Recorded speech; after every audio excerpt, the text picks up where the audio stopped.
ताज्या बातम्यांसाठी राष्ट्रगीत न्यूजला सबस्क्राइब करा आणि बेल आयकॉन प्रेस करा। राधानगरीचे दरवाजे उघडल्याने पुन्हा पाणी वाढण्याची चर्चा।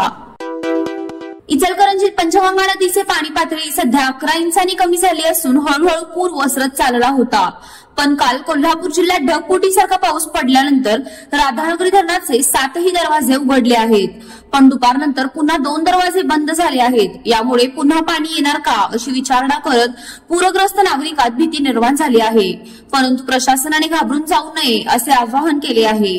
धरणाचे दारे उघडल्यानंतर आज सकाळपासूनच पूरग्रस्त नागरिक व पंचगंगा नदी आदी भागात पुन्हा पाणी वाढणार ही एकच चर्चा होती। सायंकाळी 4 नंतर पंचगंगेच्या पाण्याची पातळी 71.5 इतकी होती।